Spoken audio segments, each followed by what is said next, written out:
Hey everyone, Anthony Venuto here with InTouch Mortgage Solutions. It's Friday, Finance Fridays, and on this episode, we're going to talk about the pending credit crunch, OSFI, its changes, and what it could mean for new mortgages and the real estate market moving forward. Stay tuned, you don't want to miss this.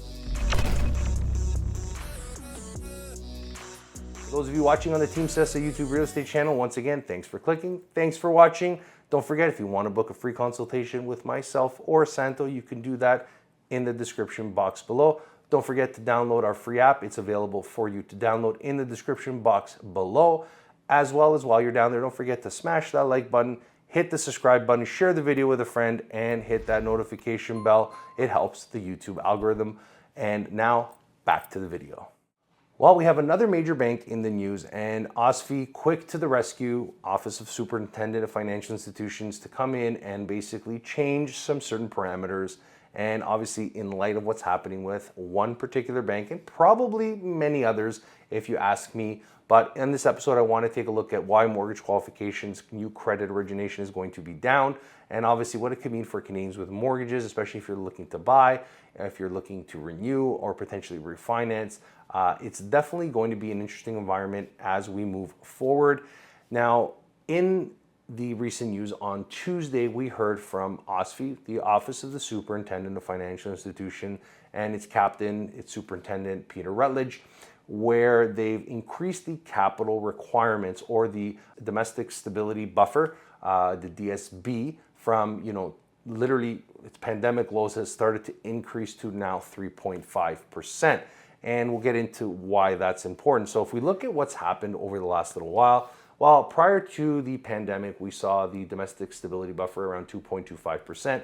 During the height of the pandemic, when everything, people were not working, we were basically shuttered in our homes. Obviously, they decreased that stability buffer so that they can increase or encourage spending and lending and so on and so forth. And obviously, as we start to see inflation, all of these things combined with higher interest rates, well, OSFI has pointed to potential risks that they see happening within the major six banks. And by increasing this domestic stability buffer, what it does tell the banks and tells us as consumers and people looking at this news and trying to put their minds around it, is that there is some concern that many of these products or these assets may be at jeopardy of going bust. And what OSFI needs to do is make sure that the banks are well capitalized in order to ensure that if these loans or assets go bust, that they have the money to cover these bad loans, and ensuring, the most important part is ensuring that the financial system remains sound. That is its goal. OSFI's only purpose is to make sure that the banks remain liquid and functioning, as they are systematically important to the Canadian and the global economy. We have to keep that in mind. Now, why is this important? So if you think about the domestic stability buffer, and as it goes up, that means the banks have to keep more and more money aside to protect them from these bad loans. And if you go and look at from what happened during the pandemic, a 1% requirement to now being 3.5%, well, they have to keep this money liquid. So as a simple positioning, obviously, these numbers are much, much higher. But let's say you had $1 million in assets at a financial institution that's regulated by OSFI. Well, they would now say for every $1 million of assets that you have, whether it be low to medium to high risk, you have to keep $35,000 per every million in an account in order to make sure that if something happens, well, that money's there. Because not all the loans potentially could go bust, but maybe a specific amount, specific individuals who were over leveraged, overextended could basically default, whether it be a car loan, mortgage, line of credit, so on and so forth. And what this in turn does to the major banks is that it says, well, we can't lend out all this money. And if we look at the fractional reserve banking, for example, deposits, and this is something we talked about in March with what happened in the US, obviously with these deposits. So let's say the bank has these deposits in hand, they can basically leverage that money to create new loans or so on and so forth and get a return on their spreads. They can also have it invested in particular safe bonds or so on and so forth. Right? Obviously, not getting into that, there's all kinds of different moving parts within that. But realistically, now that the bank has to put more money aside, that means there's less money that the bank can use to generate more loans, more mortgages, more car payment, more car loans, lines of credits, credit cards, and so forth.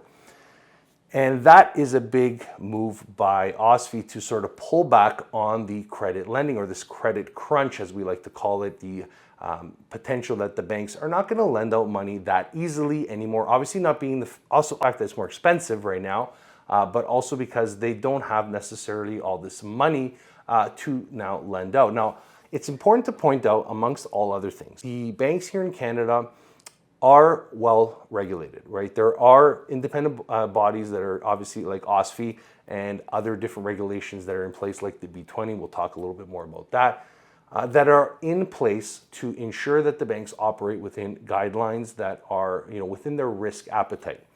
Now, talking about risk appetite, OSFI and its deputy superintendent is looking at the housing market as a major volatile position for OSFI and the banks, right? Because of the downturn potentially in housing prices, mortgages, jobs, so on and so forth. All these things combined that we've been talking about on the channel for months, if not to say years, are going to be a problem if we start to see massive layoffs, if we start to see a recession, people can't afford their payments, right? So the requirements from OSFI is to protect the banks and ensure that they have the money to basically stay solvent. They don't want the banks to go insolvent or go bankrupt or go bust, so they need to make sure that they have this money. And it's interestingly enough, obviously we're still awaiting OSFI to come out with its changes or its decision on how mortgages are going to be administered, if we're going to see any particular changes or leniency when it comes to new mortgage origination, when it comes to servicing ratios, so on and so forth. Now, speaking of servicing ratios, for those of you that have been been watching the channel, you may be aware. Those of you that might be joining us, when we talk about GDS or TDS, we're talking about gross debt servicing and total debt servicing. So, if you recall, gross debt servicing is basically your principal, interest, heating, and your property taxes of the mortgage. So, how much of that income is being used to service the mortgage requirements? And then you have, let's say, the total debt servicing ratio, simply put, is that the GDS, all your mortgage, principal, interest, and heating, taxes, plus any other consumer debt that you have, like car loans or lines of credits or student loans. If these numbers were generally a little bit elevated, let's say just about 2 years ago, while the banks, because the money was cheap and they were able to lend, there were a lot of exceptions being presented. So you were able to get through the door as long as you were falling within the particular guidelines, let's say 20% or more. Obviously, below 20% or an insured deal is very challenging, if not impossible, to get any exceptions. We didn't see any. It's usually those 30-year amortizations, which are what we call uninsured mortgages, which I believe, according to last data that I heard from coming out of Bloomberg, was around 12% of mortgages are uninsured. Well, Canada's financial regulator wants the country's big banks to have more of a financial safety net in case borrowers can't pay back their loans. The Office of the Superintendent of Financial Institutions also noted today that about 12% of borrowers of uninsured mortgages, so mortgages that are fully on the bank's books, are only covering interest payments. So the borrowers are not paying anything towards their principal. Some aren't even covering the entire interest payment. The excess is just being tacked back onto the loan, known as negative amortization.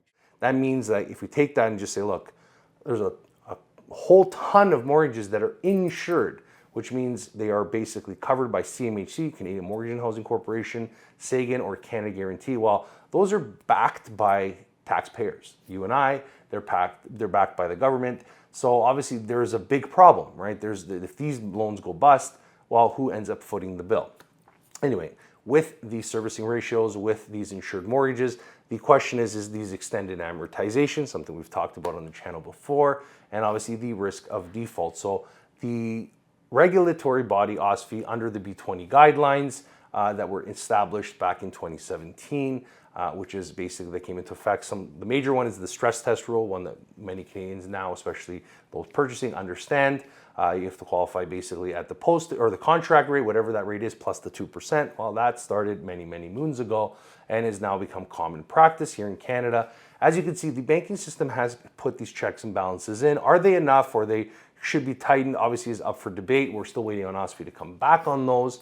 But obviously I do believe that stress test rule has sort of kept the Canadian real estate market, depending which way you want to look at it, stable enough that we haven't seen these defaults. And then we've obviously seen the the federal budget come in with the legislation or the wording to protect at-risk borrowers to make sure that they're staying in their home. But this is where OSFI has the problem, right? They're looking at it saying you as the major banks need to understand your risk appetite. What is it that these mortgages represent for your risk portfolio within these banking institutions? And there's a certain percentage that each bank can allow to have these little bit more risky loans, as that is their way to make money. That is their appetite for risk, and it's on them to ensure that they cover that. It's not insured. If it goes bust, the bank owns it. It's on their balance sheets, right? Insured mortgages are on a different balance sheet. They are not necessarily on the bank's balance sheet. So I'm keeping in mind, just to circle back on why this is important, when you look at everything that's happening, inflation, mortgages, job losses, all this stuff, the bank, OSFI, is looking at it,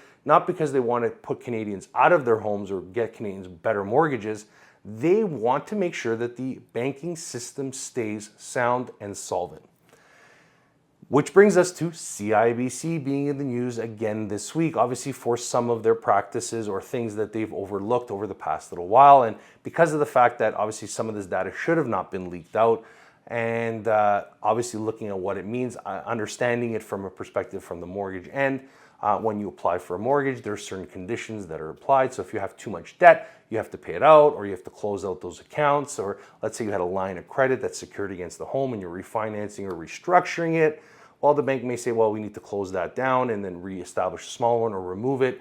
And sometimes within their own practice, within their own banking system, well, that wasn't happening. There was no checks and balance for the bank to go back and say, hey, we told you that this was going to have to happen, but did they do it? Did the client have to do it?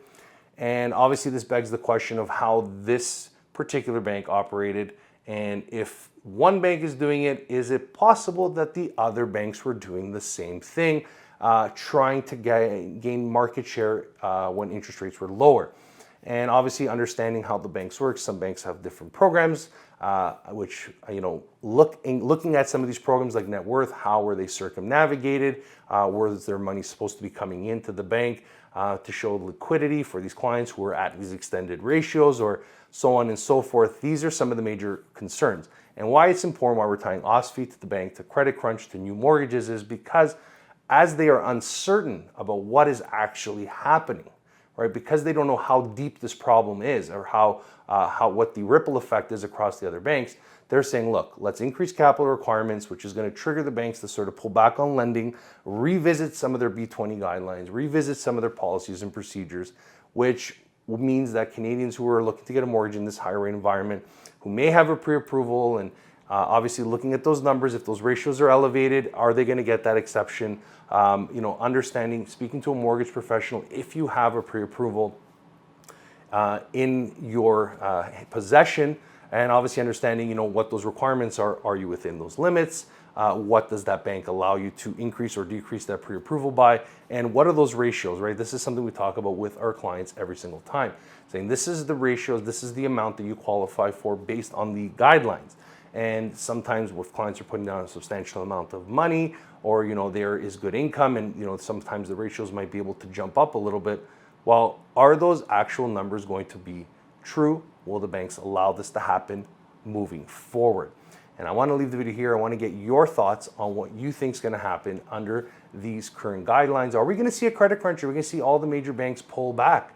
What is this going to eventually do to the housing market? Is it going to pull back on real estate prices? Are we going to see these numbers come back down? Or are we going to see them increase as we start to see builders, not producing as much?